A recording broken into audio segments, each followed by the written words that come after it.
And you're very welcome back this Monday morning. Now, pet owners from across the country wrote in to nominate their favourite vet for the 2003 Stronghold Veterinary Pet Care Awards.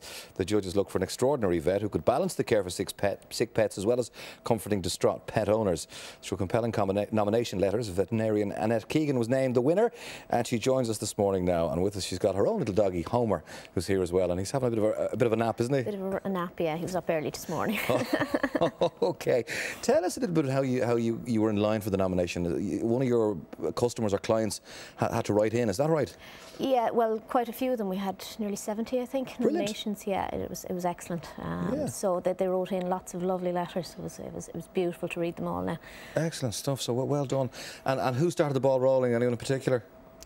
From a client point of view, no. You just get them all, back. Yeah. Well, that's a great testimony to the business you run. It is. Indeed. Okay, your own career then as a vet. Why veterinary studies and how did it come about? I mean, we always interested in animals, obviously. Yeah, well, one would have to. One would have to really love them. Yeah. Initially, I wanted to work with horses, but having spent a lot of time when we were in college with the different animals, I decided small animals where I wanted to be. Okay. You can do so much with them, and you get quite a sense of achievement out of getting them better, and you can do so much. How difficult a qualification is it to achieve? It's quite difficult. Number one, to get into veterinary, and number two, then to get through the course, because the other thing as well is that you're dealing with a whole lot of species, not just the one like with doctors. It's just humans. But you have to kind of know a bit about everything. Okay. What's the most rewarding aspect of the job then? Well, obviously when one gets awards like this, from a personal point of view, the sense of achievement and fulfilment is fantastic, because there are times in the job you'd say, why did I do this? Because the stress levels are so high. I can imagine. And I tend to give an awful lot of myself, which some people would say is wrong too, but that's the way I work, and obviously it works for the clients as well. In New Ross, we have a fantastic client base. They're out on their own, I think, and really what I want to say today is a big thank you to them. Okay, that's fair enough. Because the amount of support that they've given us, even over the last couple of weeks, ringing in, how did you get on, Annette, and the flowers, cards, everything, they're absolutely fantastic, and a big thank you. Excellent. Given that most people get so emotionally attached to their pets, and when the end of a lifespan comes, and obviously a lot of the time the vet will have a part to play there, how do you cope, and how do you help a client cope with something like that? I tend to get very involved with them, and if you can actually feel what they're feeling, and you show, like, put the arm around them, hold their hand and spend time with them, when, say, if the pet has been put to sleep or whatever, don't rush them out.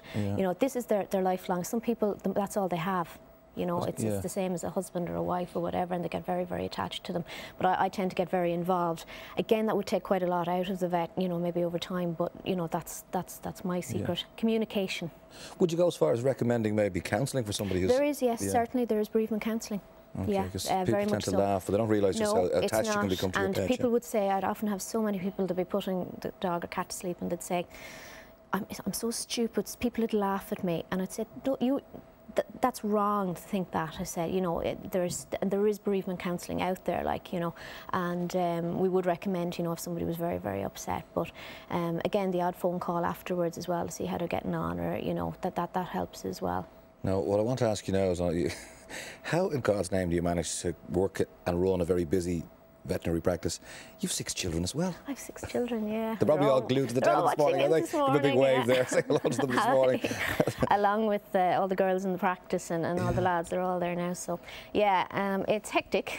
I think I'm a bit cracked at times. One would have to be. And what are the ages? What are they varying? Varying down from 14 to Rory, who'll be 2 in January. Okay, obviously all very proud of Mum and the award she received. Yeah. And again, a big thank you to them, because they put up with a lot over the years, Okay.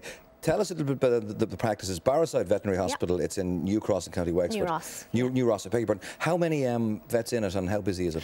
There's 4 vets altogether, and it's basically it was a large animal practice, and I started the small off there about 5-6 years ago. Actually, it's more now. I came back in '95 from England. Okay. And it's grown and grown, and I do most of the small, and the lads, Dennis, would do horses, and the other 2 cattle, Tony and Fergal, but it's a busy practice. And a well-rounded one by the sound of things. All right, Annette, thanks for joining us this morning. Congratulations. Again, I just want to thank Pfizer for this whole award. It's Stronghold Veterinary Pet Care of the Year award, and for backing the whole thing. Thank you very much. All right, and Homer there, living up to his namesake, Homer Simpson. He hasn't moved. He's happy on the couch.